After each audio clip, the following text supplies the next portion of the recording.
So let's see here. VR for location-based entertainment. This is a rather large survey for such a short amount of time, but I'll try to get through it as quickly as possible. And I'm not sure the material covered today, so forgive me if I cover the same ground again. My name, I got started, I guess a long while ago, really a child of the 80s and the 90s, and that's really where my interest in VR started. But my first roles were pretty simple: meat department janitor and whatnot. But eventually rose through the ranks and started working on larger media franchises. Eventually, I found this book actually that introduced me to all of these key players in the revolution of multimedia. And I say that because this is for me really what VR is. A lot of times what VR for me is just an output device, but what we're talking about is a synthesis of all of these different kinds of arts and crafts to create a holistic experience that creates the illusion of being real, right? This led me to this guy, Scott Fisher, who I went to study with, and I won't show too much of this, but here's some of his work in Japan from the late 90s with wearable devices and augmented reality, layering data space on top of a garden, which at the time seemed pretty kooky.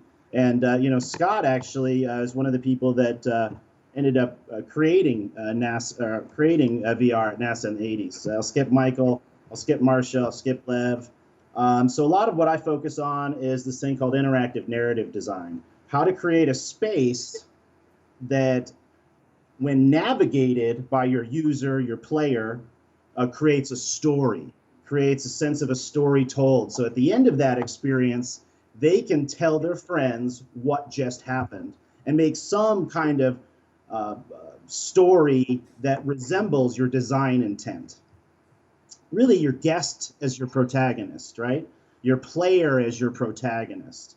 So a while ago, I called this the viewer user player, because it's, depending on the experience you're making, it can be really challenging to figure out what that role is for your guest. And I would say that's probably usually one of the first things you want to figure out. Who is this person in the experience you're creating?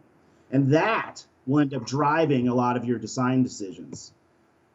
So for me, narrative is really a structure, and this is spatial, this is temporal, and when navigated by your user, it produces a story, an interpretation of that experience that you created. Even if this is just one scene, right? Even if it's a 3-minute experience, a 30-second experience, over the course of that interpretation, that comprehension of the experience, it'll generate a story through the navigation of the experience by the user, even if they don't really do much but passively sit there and watch. And at the end of it, they'll express themselves. And this is for me what I'm most interested in, is crafting that experience that the user has. Not so much for me as an author. I don't want to write stories. I want to live them. I want to help other people live them. And, a long time ago, I got my wish.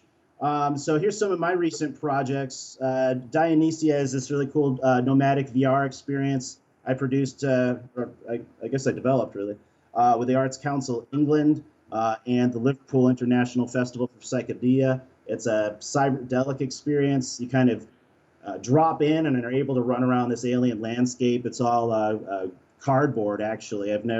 Still not a big fan of Oculus because, frankly, I don't like being tethered. Some of my recent projects in recent years, this has led me to work in major theme parks. Volcano Bay doesn't have any VR per se, but it's certainly, to the way I'm feeling these days, a virtual reality to some extent. It's a blend of digital and actual to create an experience and a feeling of a place that doesn't really exist.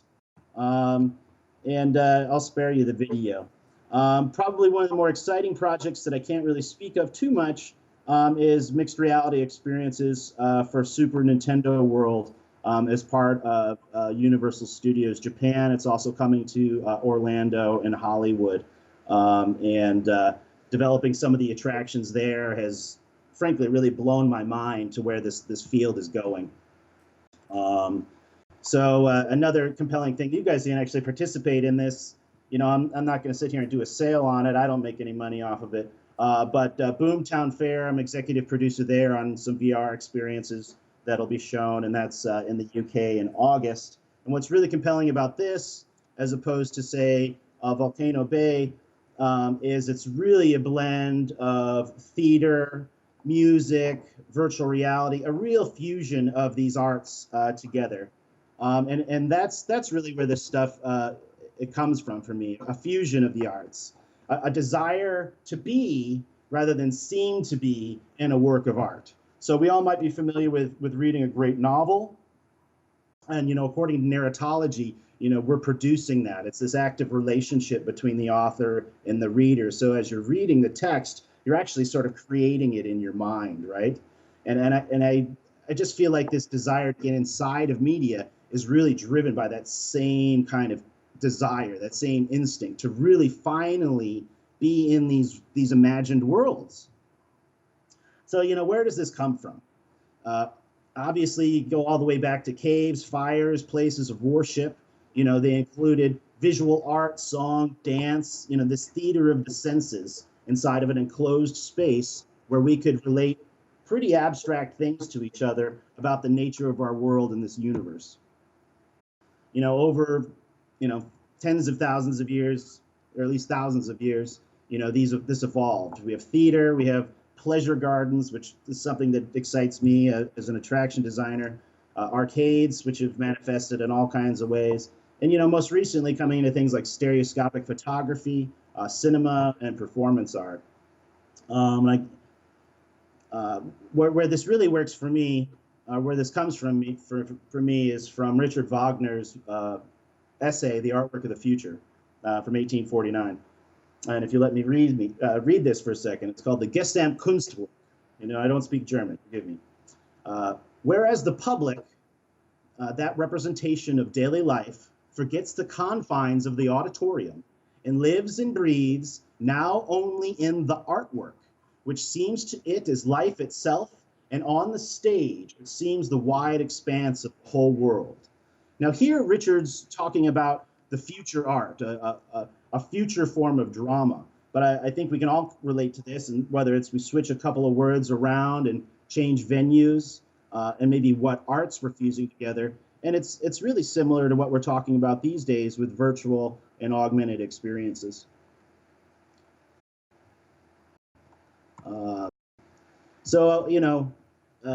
Early inspiration for me, and over the past 50 years, some of the stuff you might be familiar with. Here's Morton Helig's Sensorama. It was, I showed an image of it earlier. You could put your head in this little box and, watch and experience, smell these spaces that he created. And there was a menu you could choose from. And, this was available in arcades. And again, Morton Helig, 1960s. One of my mentors who actually studied with Mort, Scott Fisher, in the 1980s, started talking about, well, what happens when we enter data space? And how can we use that? And the way this was funded for him after leaving Atari was to do it at NASA. And this video here is from 1989.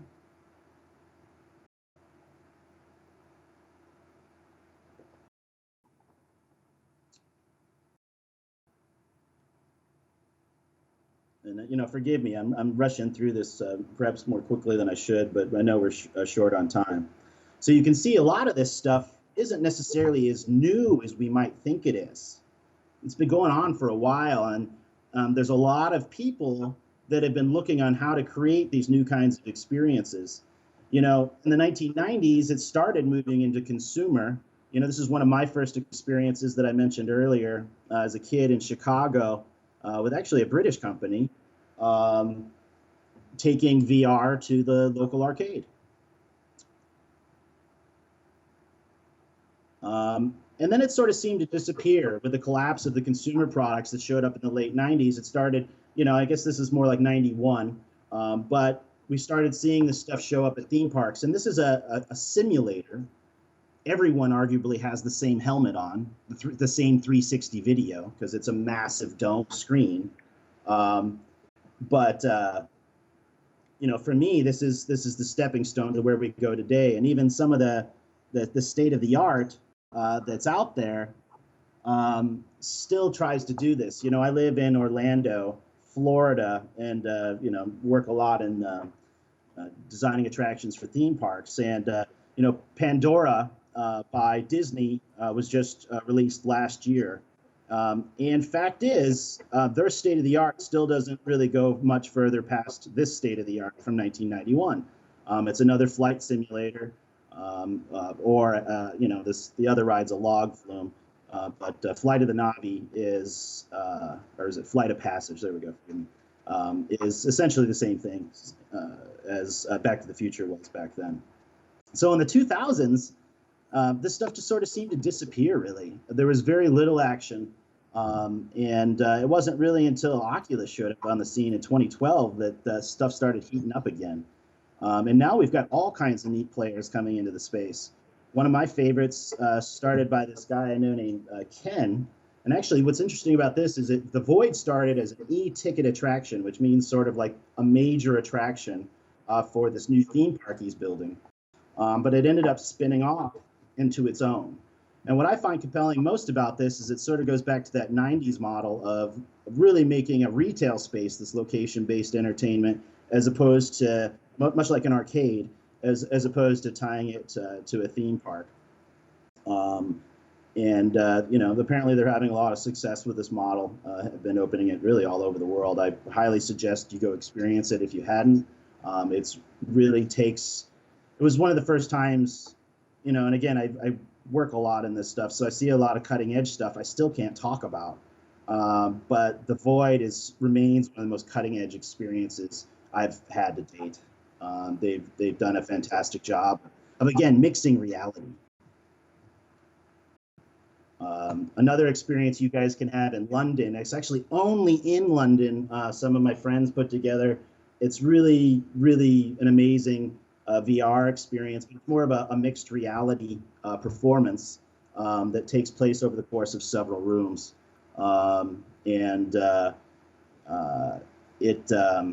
I don't know, it was a mind-blowing experience. I really recommend you go do it. It's done in groups, and they have about 4 different VR vignettes. I don't really want to ruin it if you haven't experienced it, but their marketing material is really great. Trying to remember how much it cost. I didn't pay for it, I have to admit. I want to say it was about 30 pounds. So I'm Andrew McGuinness. I am the founder. So And what's really compelling is they really put you on the edge in all kinds of ways. They they sort of make it sexually suggestive, even though it's not sexual in the least. This idea of, oh, come sleep with us. And then when you're there, you have a near-death experience.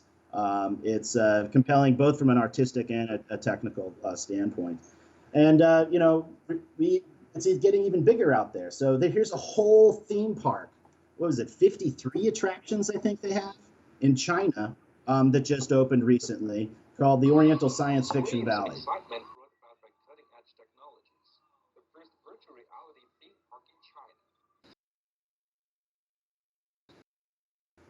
So, I won't play all this. You guys can go find this, and maybe you already have seen it.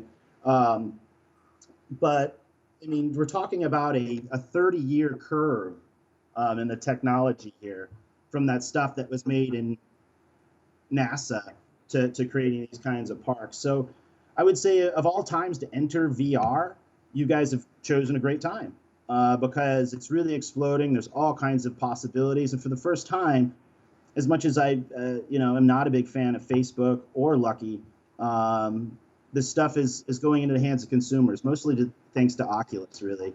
Google VR is great, but Cardboard just doesn't have that much penetration yet. So, what can I say about the near future? I will say that we'll continue to see this explode. No one's really found the solutions for a lot of this stuff yet. So I invite all of you, if you're not already, to do your best to experiment and get out there and try new things in this space, because you'd be surprised what might stick. And it's not a question necessarily of expertise or knowledge, really, so much as crafting an experience that really surprises and delivers to your users and guests. So, one thing I wanted to talk about today, and I'll try to get through this briefly, but it's sort of a conclusion for me. These days we talk, particularly in the United States with the heavy propaganda we're experiencing these days, a lot about what's real. And, virtual reality is an interesting term. My mentor, Scott Fisher, created that term. He coined it, and he always lamented it to me because it makes too much of a promise. What's interesting, though, is we now live in this time when reality seems pretty fake to a lot of people. I know that a lot of what I experience that people seem to think is real seems really false. So despite the fact that the virtual isn't quite as real, it's becoming more visceral and somehow almost less fake than a lot of what we experience. And, this is something that kind of came down to me through a bunch of folks, and increasingly I'm really believing it, that this is one of the last spaces we have creatively in the digital domain to really prevent from what happened to the internet from happening, over commercialization, and just turning into another waste hole of advertising for the most base and mundane parts of humanity. And we have a real opportunity now to create all kinds of things that move beyond what we expect from reality, and a challenge to rethink our space here. I won't show this clip. I know I've been moving fast, forgive me. But I highly suggest, just for your own good, go watch F is for Fake by Orson Welles.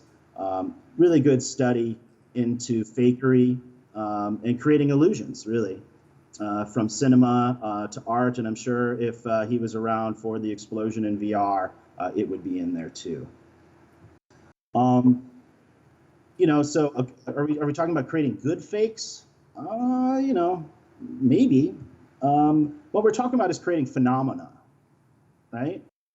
And I think that's for me was one of the big leaps I had to get over when I came into the space of being a magic maker, because I came from a space prior where I was trying to make software that really delivered for, like, say, banking clients and whatnot. And when you're dealing with a space of illusion, less so than the numbers on it working, what's more important is that you're delivering phenomena to a user, something observable that they can interpret, and I won't necessarily get into this. So nomina being, the stuff below phenomena, which is possibly never knowable. So let's, probably a little too much for this short talk. But really what we're talking about is a sort of magic. And this is one of the reasons I personally, as an artist, kind of fight against photorealism. Photorealism is great, but I think we can all speak to a lot of magical things that don't require stuff to be so polished and photoreal. And sometimes things being more photoreal actually takes away some of that magic.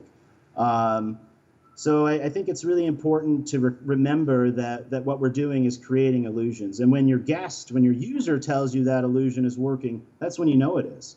Are these lies? Media? I believe art is propaganda. And maybe that's a good way for you to think about what you're creating. It's a message delivered from a source that probably has some opinions about the nature of things. And this is naturally expressed in what you're creating. And so our virtual realities will somehow and are somehow informing our perception of actual reality.